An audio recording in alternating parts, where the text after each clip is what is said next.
My name is Rupinder and we are here to evaluate to elevate.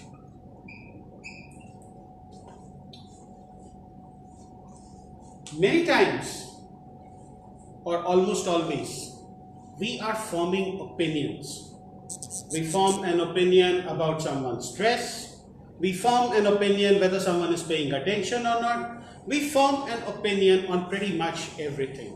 Opinions, when channeled in a proper way, become evaluations. In Toastmasters, I often say we don't evaluate, we elevate. And today I'm going to show you just how to do that. Evaluate to elevate. Let's have a round of applause. Woo!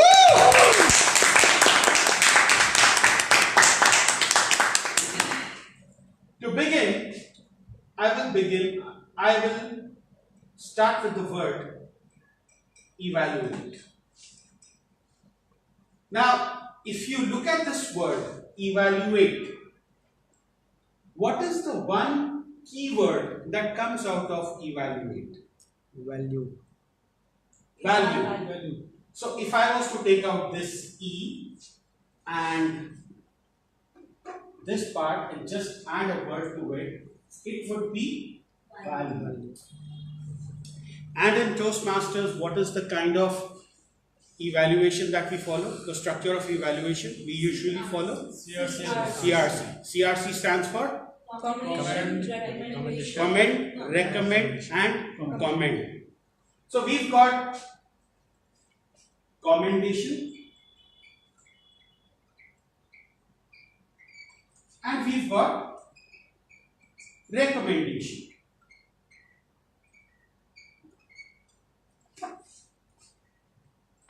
My question is, how is value tied into a commendation?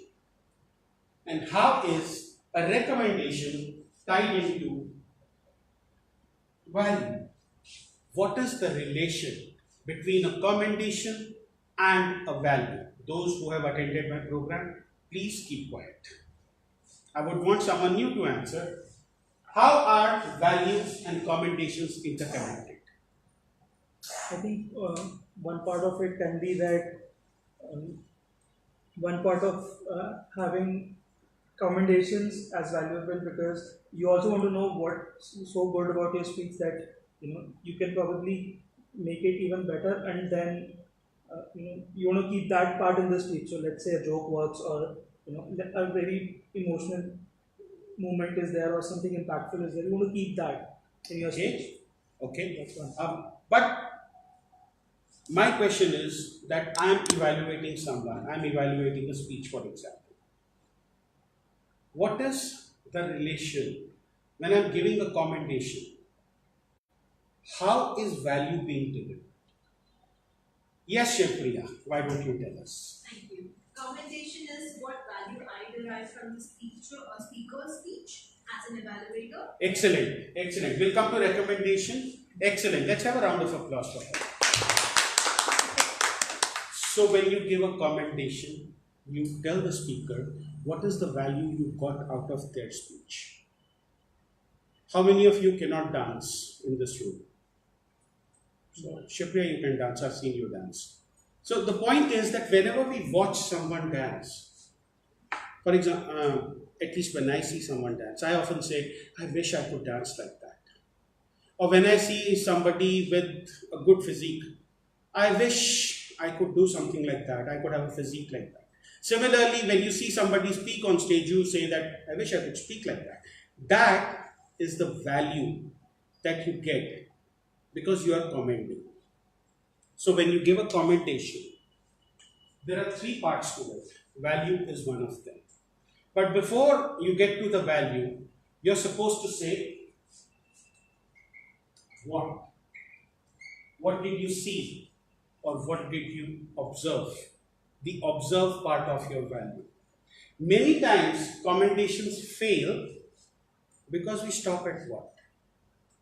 For example, a commendation could be that you have a very good stage presence. Uber, you have a very good stage presence. Does that give you any value?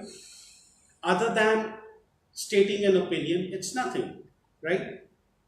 What do I need to do to convince you that you have a good stage presence? What do I need to do? Side exception. Oh, Provide some examples. examples. And that is your second part. Examples. If your commendation does not have examples, it will not come across as genuine. It will not come across as the fact that you've actually listened to the speaker or watched the perform. And then comes the value. And that completes a commendation.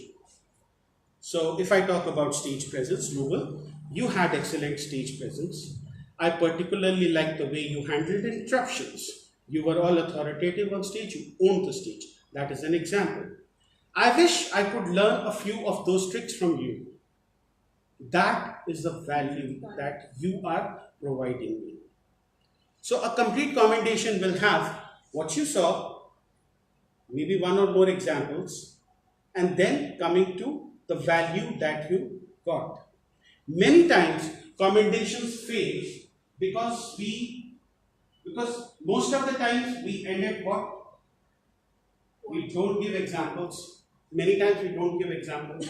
And almost every time we end up not giving the value that we got out of it. Consider an office scenario. Appraisals are happening. And many times you see in appraisals the kind of feedback you get. You did a good job on this project this year, but that's it. How about you did a good job on XYZ project? Examples. The client gave you this feedback. You got this feedback from the stakeholder. I believe your performance on this project will serve as an example for others to follow, which is the value. Now, if you don't have the what, the examples, and the value, you don't have a commendation. What you have is merely an opinion. Make sense, everyone? Yes. Correct. Now let's come to recommendation. But before I go to recommendation, I want you to remember, what do you think this is? Ratio. Or is it time? Looks like diagram. Or is it a ratio? It's actually a ratio. What is it a ratio of? Recommendation. If you are in the service experience or in customer experience team, you will come across this many times. For every bad experience you give, you have to give 26 consecutive good experiences. That is the reason when Amazon messes up your order, they'll follow up with you so many times. That is the reason when a Domino's messes up your order, they'll follow up with you. They have nailed down customer satisfaction to the level that they know exactly how many times they have to please the customer so as to not to lose that customer. Keep this ratio in mind, because when you are giving a recommendation, you are providing your opinion on how it should be. When you're giving a recommendation, as Shiva was going to point out, you as an evaluator are Giving out the value. providing the value. When I'm giving a commendation, I am receiving a value. When I'm giving a recommendation, I'm providing a value. But the question is the learner willing to receive that value or not? They can be, provided we structure our recommendation properly. And the way to structure a recommendation is to, first one is obviously what? What did you observe? It should be specific, it should be concrete, it should be something that the person will agree with. For example, your vocal variety could have been better. This was a speech that involved a story. So it could have been better. We all know that in stories there is an ample scope for vocal variety. Let's just assume that a speaker delivered a speech that did not have vocal variety as much as it should have. So the what is that the vocal variety could have been better, or even better if we say your vocal variety had some scope for improvement. So that is what. Now we need to give examples.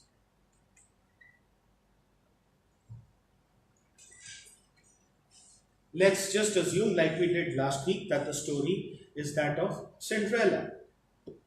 For example, when Cinderella was dancing with the prince, the voice should have been cheerful. Or when the shoe did not fit, the voice should have been sad. These are examples. Your voice was at a monotone level. You maintained a single tone for both instances. Examples. Third, very important, comes your feelings, or what you think are the reasons, or what you think could be the consequences. In my horrible handwriting, the feelings, reasons, consequences. I feel this happened because.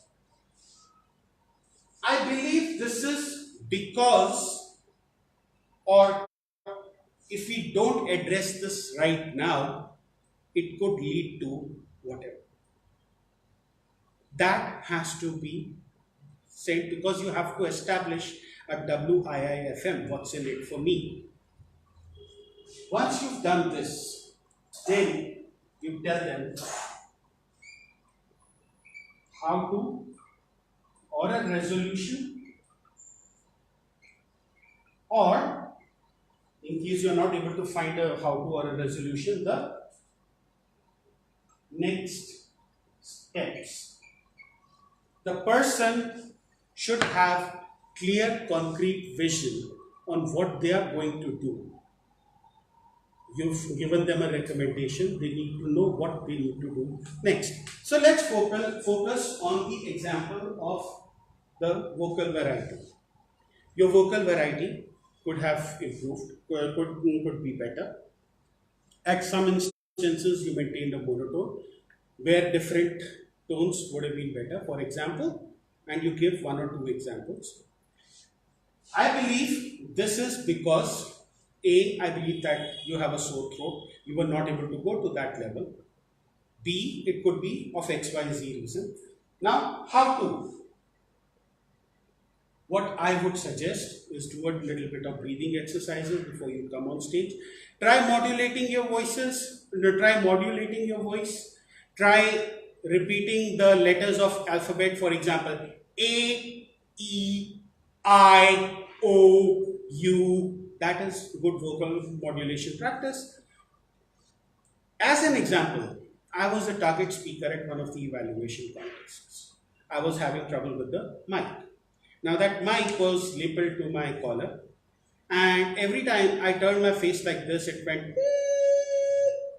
and was causing a lot of noise. Ultimately, I shook the mic off and I just delivered my speech as is. When the evaluator came on stage, one way of delivering an evaluation was that you don't know how to handle a mic, which is the kind of evaluation that you get these days, which is the kind of feedback that you get these days.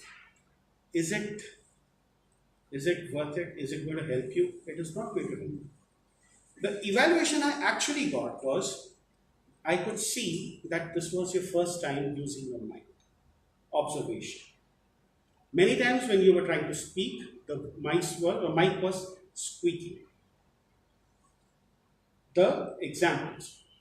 I believe this had to do with the way your mic was oriented. Now, obviously, you cannot reorient your mic, you cannot play around with it.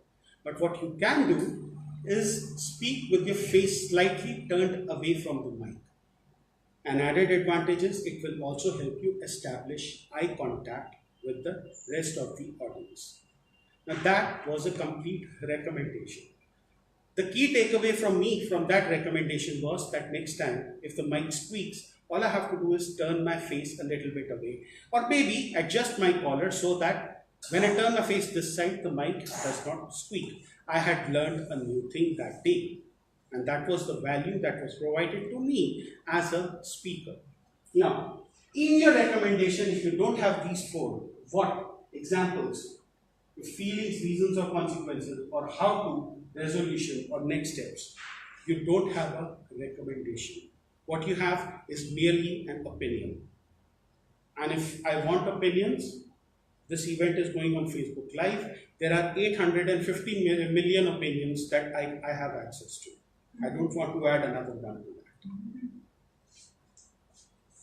that. Can we extend this to real life? Many times in real life, you run into situations. For example, people who turn up late for meetings. That is an example. People who turn up late for office. In this case, we start with the what. What is the challenge? A particular person has been coming late to office. Rupinder, you've been coming late to office. Examples. Day before yesterday, you came in at 9:45. Today, you came in at 10:20. Your time for reporting is 9:30. Data established, examples given. I understand that you have changed your work schedule. You earlier used to work in the morning shift. Now you're working in a different shift. So this adjustment might be difficult for you. I want you to figure out a way that this can work best for you, how you can start coming in at 9:30. Let me know what I can do from my end to support you. Complete evaluation. You stated the what, you provided the examples, you spoke about your feelings and the next steps. So when you give commendations and recommendations like this, you use values. And when you start providing values, for example, today there may be 100 people listening to this, and I'll be speaking for something like 30 minutes. That means that I have 3,000 minutes at my disposal. You want to know that those 3,000 minutes were well spent. If you don't feel that way, then I have not met my objective. I have effectively wasted 3,000 minutes. 3,000 minutes is 50 hours. People get fired for wasting so much as 50 minutes. You ask an operations manager. And I have wasted 50 hours there. So please keep that in mind when you provide commendations and recommendations. Now, this might be a little bit too much to remember. So I have kind of simplified it from the point of view of Toastmasters evaluations. When we evaluate speeches in Toastmasters,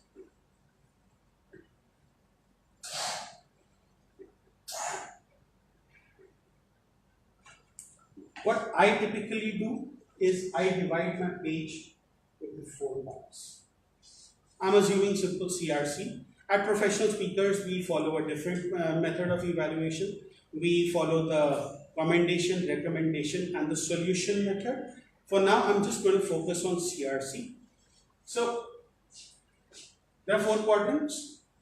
I use this quadrant for C, I use this quadrant for R, and I use this quadrant for C. Now, this is where we need to indulge in a bit of something called a mindset change. In the Indian education scenario, we are by default programmed to look for what is going wrong. I mean, if you look at some of our examination systems, the Chartered Accountant examination, or the Joint Entrance Examination to IIT, or the medical entrance examinations, we look to reject people instead of selecting them. The emphasis is more on rejection. So much so that people start forming strategies. That if I do this part properly, I will be assured of so many marks. If I do this part properly, I'll be assured of so many marks. It is defeating the very purpose of that particular competitive examination. This is where we need to change our mindset. Instead of looking for what went wrong, we look for what went right. And we start writing commendations. A lot of people leave Toastmasters within the first 6 speeches. And most often the reason is a bad evaluation. Bad evaluation is because the evaluator was not trained. That is why whenever I have a new speaker, I always ensure that the new speaker has an experienced evaluator. Because that evaluator will know the right things to say to a new speaker. That is the reason when we choose a target speaker in an evaluation contest, we choose someone who's at least done their CC6 or at least is 6 speeches old and has an experience of about 1 year. Because we know that they can take that feedback. So you have commendations. You start writing your commendations. And you will write recommendations. And no, I don't mean that you write this in font size 10 and this in font size 5 so that you can accommodate 10 recommendations. But the point that I'm trying to make is that in an evaluation contest, you will have 2 to 3 minutes. And you just went through the structure of a commendation. There are 3 parts, 1, 2, 3. The what, example, and the value. For a recommendation, there are 4 parts.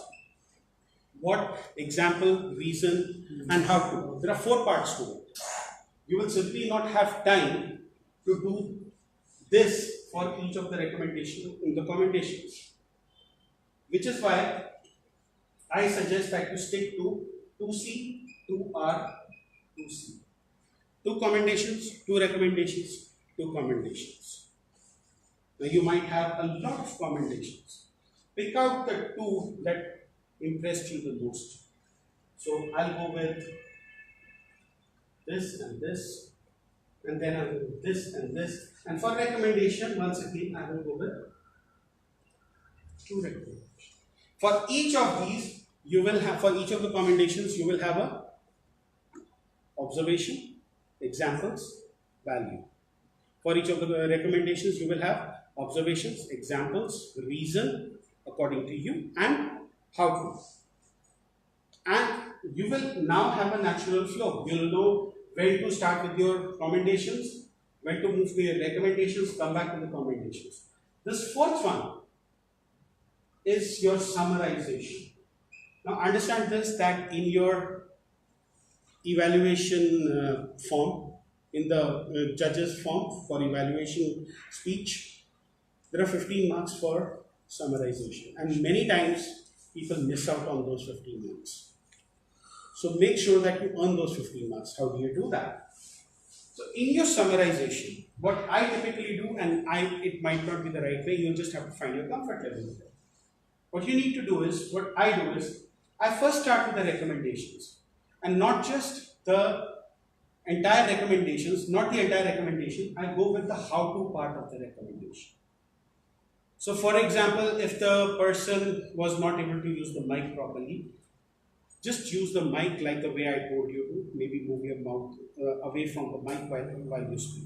So that the person has a concrete to-do once I get over, right? Just those to-dos, you can have 2 of those, and you can have this last, or whatever you like the best, those commendations summarized so as to end on a positive note. When you get off the stage, the person should feel encouraged. And if that person feels encouraged, that person will feel elevated. And that's how you evaluate to elevate. Now, there are a few behaviors that I have seen over the years that I have been a Toastmaster, and I'd like to call them out. Now again, these are my personal observations. They may not necessarily be the correct one, or you may choose to disagree with them. I respect that, and I want you to respect my opinions as well. The first one that I often see is that what you should evaluate is the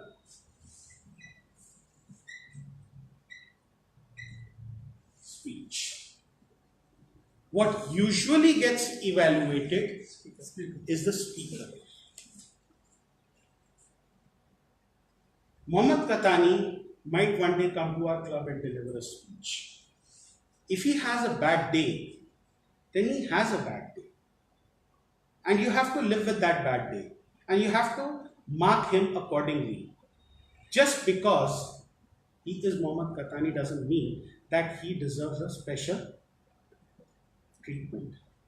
Just because somebody is a district champion doesn't mean that he or she deserves a special treatment.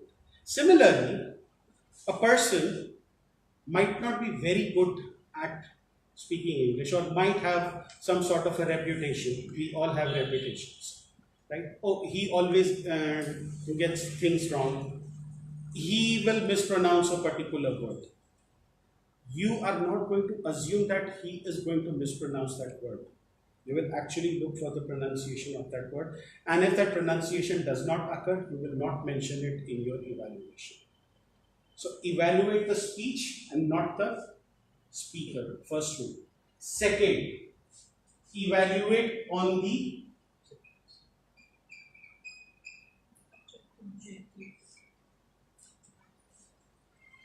objectives, only on the objectives and nothing but the objectives. In competent communicator 1, the objectives are to begin speaking before an audience, to discover speaking skills you have, and the skills that need some improvement. Now, does it anywhere say vocal variety? No. Does it anywhere say body language? Yet, I have seen evaluators when they come on stage. The first thing that I observed about you was the lack of stage movement. You could have said this part here, this part there, this part off the stage, this part in your home, this part in your bathroom, God knows where else. But the point is that the person is delivering a speech for the first time. That person does not know what it is like, what stage movement is like. Then we give feedback on vocal variety. You could have sang this song, you could have shouted at that person, you could have done this, you could have done that. What are you doing? You are not evaluating, you're simply showboating. You're showcasing, I know this, you don't know this, you have a lot to learn. That person will never return. Remember, a lot of people leave Toastmasters between speeches 1 to 6, and it is this kind of feedback.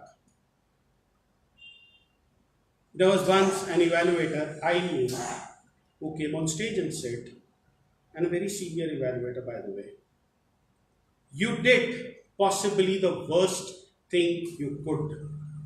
Do you think the speaker would enjoy such evaluation? Do you think the speaker enjoyed that day? Do you think that the speaker was having a bad day? Actually, the evaluator was, because I was the general evaluator. I had a lot of feedback to give to him after the meeting. You have no business discouraging people, which brings me to my next point. Always encourage. This is a trend that is going down, but I still see evaluators telling speakers to repeat the speeches on stage. If you want to give feedback like that, please do it offline. Please tell the VP Education, please tell the mentor, but do not in public say that you should repeat your speech. Maintain an encouraging tone. I once encountered a speech that was really bad. And the feedback that I gave was that when you deliver your next speech, I want you to incorporate all of my recommendations that I gave today. I did not ask that person to repeat the speech. Offline, I told her that maybe you want to repeat the speech. Understand this, that everyone comes at a different level of proficiency. For example, some of us might have the advantage of a convent education or a public school education, and we might be very good at English. There are people who might have studied in a government school, who might not be as good as us. But at the end of the day, we are here for a common goal, and that is to be better than what we were last time. A person might have some sort of an issue that is preventing him or her from performing effectively on stage. Get that. Encourage that person. Because District 41 and Toastmasters International is full of stories where the right kind of encouragement produced the right kind of champion. There was a table topic speaker who could not speak, got on stage, went on to do very well at the international speech contest. There's another person who would hesitate before they could talk, went on to represent the division at the district level. There are countless many stories like this. And let's ensure there are more of them. Let's not discourage speakers. The last bit of advice that I can give you starts with a symbol. What is this a symbol of? Equals. Equals. What is this? Not equal. Not equal. Excellent. Which is the most powerful role in a Toastmasters meeting? The most powerful role, the one Sergeant at arms. the general evaluator, because they evaluate the meeting, the evaluators, and everyone else. The rule of the thumb is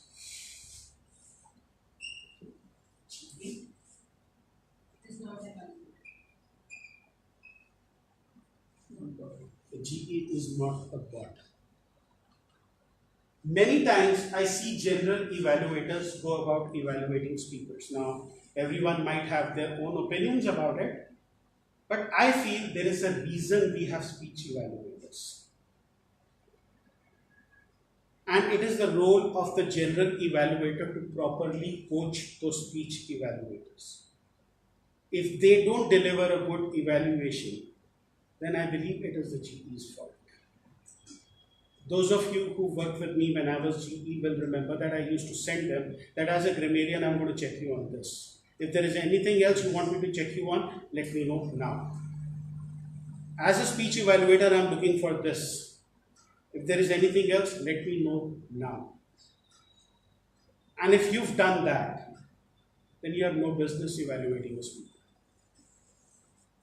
I know of a few instances, I know of at least one instance where a Toastmaster went on stage. She was the general evaluator and she spoke for 45 minutes. 45 minutes. Now that was a community club, it had a 2-hour meeting, so all was good. But just think, corporate clubs, 1-hour meetings. Corporate clubs in the United States, they do 1-hour meetings, they incorporate 3 speeches and 3 table topics, and they evaluate them as well. Can you afford to have a 45-minute GE session? Mind you, there was no speech evaluation that happened. This is purely the GE's time on stage. Which is why the GE is not God. Please keep this in mind the next time you are the general evaluator. Right? So, what did we start with? We started with evaluate to evaluate. We came out with a word called value. From within evaluate, we related values to commendations and recommendations.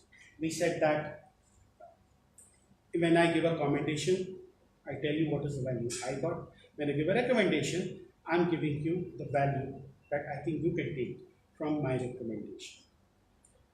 We said that in a commendation there are 3 parts. There is an observation, there are examples, and finally what you learned or the value that you got.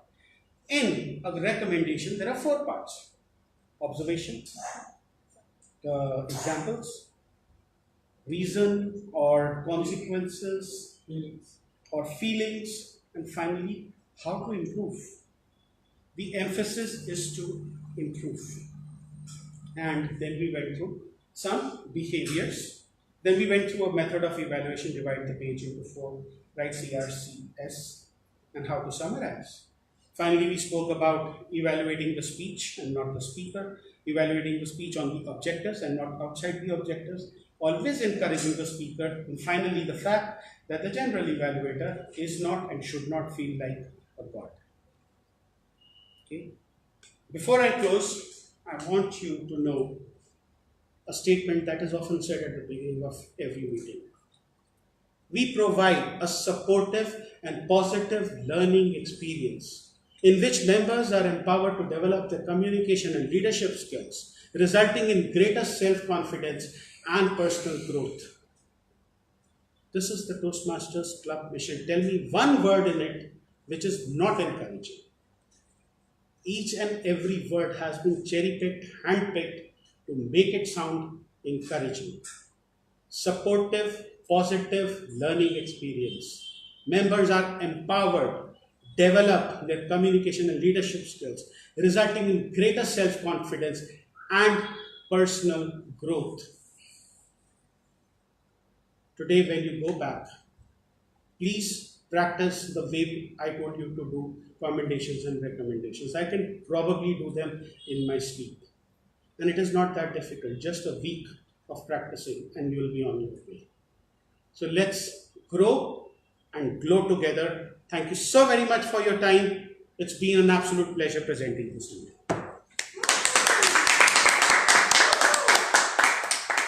You want to do the